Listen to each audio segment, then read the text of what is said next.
Olá pessoal, tudo bom? Esse vídeo pode parecer um assombro para grande parte dos meus leitores, ouvintes, telespectadores, espectadores, enfim, o nome que você quiser dar para isso. Porque eu vou falar aqui de um livro que pouca gente acreditaria que eu li. Ainda mais, principalmente as pessoas que me conhecem muito de perto. Mas eu li, então eu vou falar aqui. Eu vou mostrar o livro aqui. Tá aqui, ó. Jô Soares. Assassinato na Academia Brasileira de Letras. Tá? Eu não sei porque a luz está ficando ruim aqui, acho que é porque tá escurecendo. Mas enfim, dá para ler. Por que eu vou falar de um livro do Jô Soares aqui?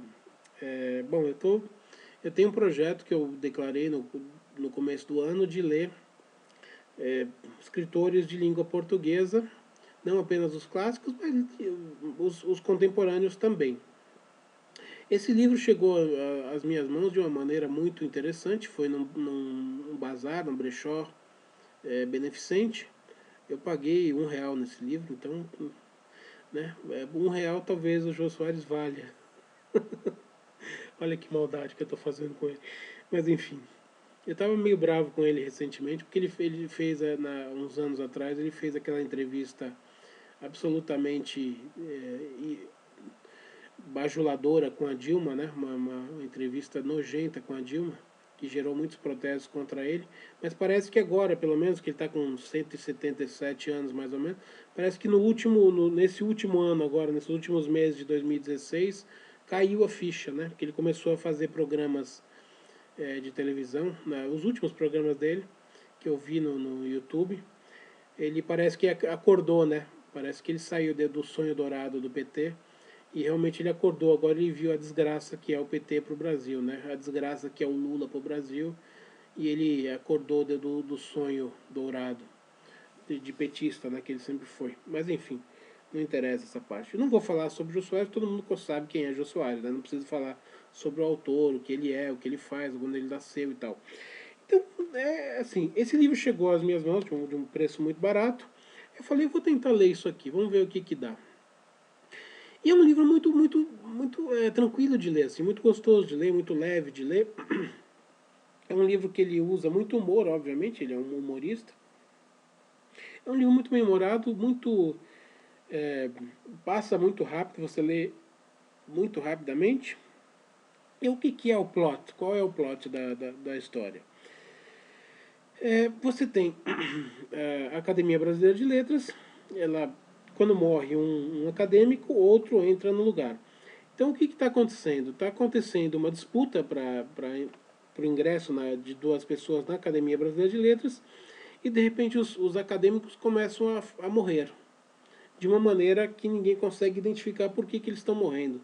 Ninguém sabe como eles estão sendo mortos e do que eles estão morrendo. Então, é um romance policial.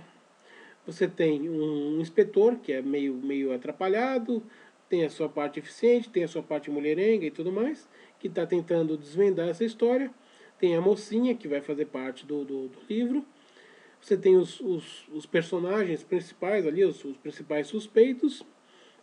E você tem a vida de alguns acadêmicos assim. Então, ele pegou o cenário do Rio de Janeiro do começo do século XX, que ele faz uma reconstituição de época muito interessante, muito legal, para quem gosta da história, né?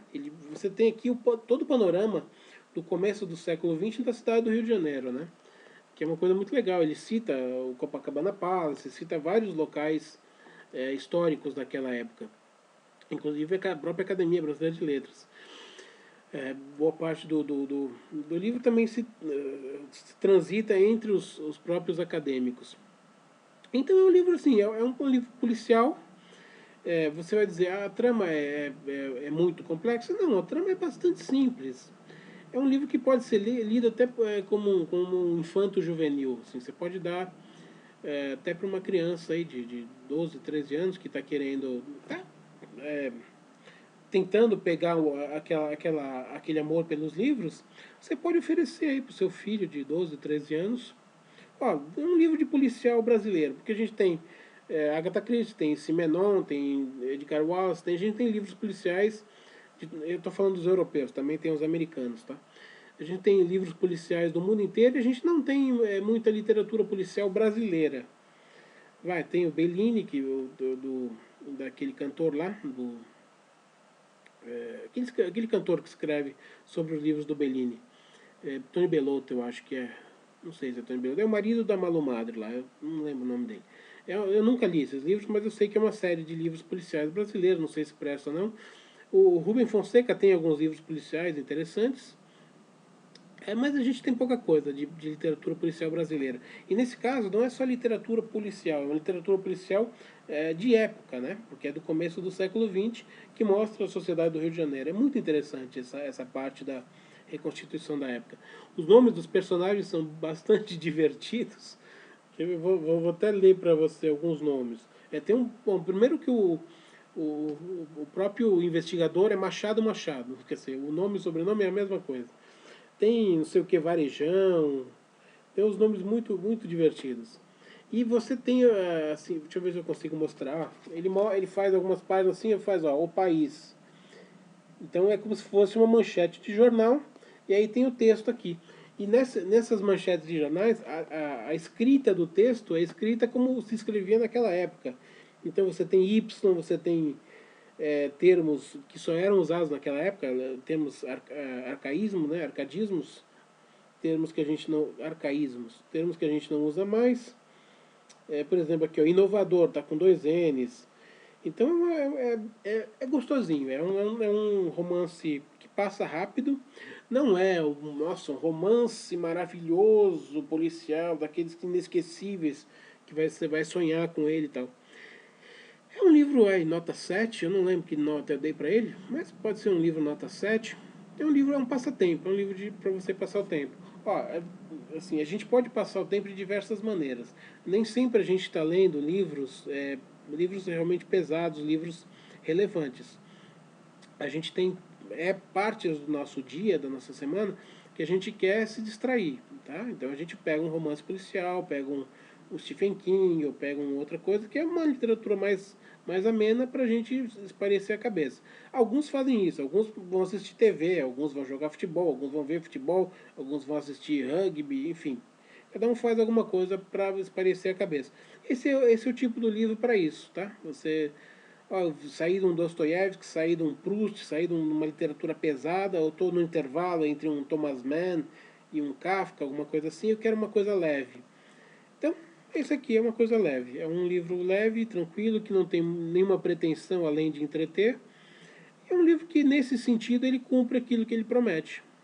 Tá? Então, não sei, é o único livro que eu tenho do Jô Soares, não sei se os outros livros também são assim. Eu desconfio que todos tenham mais ou menos essa pegada, porque ele não vai sair dessa narrativa com humor, né? Porque tem bom humor o livro inteiro. Ele não vai sair dessa narrativa porque é o que ele fez a vida inteira, né? Ele escreveu peças, escreveu programas, atuou na televisão, sempre na área de humor, então ele não vai sair do humor. Então, assim, por R$ 1 eu paguei esse livro. Eu não sei se você vai conseguir comprar ele por R$ 1 em algum lugar, mas se você se interessa, o que é um livro assim para passar o tempo, é um livro que eu indico sim, tá? Feitas as ressalvas que eu já fiz. Sobre o final da história, se o final é convincente, o final é convincente. Dá para prever quem é o vilão do final da história? Dá para prever, porque é uma história muito, assim, uma história para passar o tempo, não é nada muito complicado, elaborado. Mas vale a pena, para passar o tempo vale a pena. Tá? E o mais divertido de tudo é você entrar nesse clima de início do século XX no Rio de Janeiro, que é muito divertido. Para quem gosta de história, né, é muito divertido. Tá bom? É isso aí. Se você gostou, dedinho para cima. Se você não gostou, dedinho para baixo. Se quiser se inscrever no meu canal, tem a opção de inscrever-se no canal. Aí você vai ser notificado pelo YouTube toda vez que eu colocar um vídeo novo no canal. Tá bom? Então é isso. Lembrando que essas resenhas que eu faço de livros é parte de um projeto meu de aulas particulares e palestras literárias. Se você tiver interesse, a descrição tá o meu e-mail de contato está na descrição do vídeo. Tá bom? Então uma saudação e até a próxima.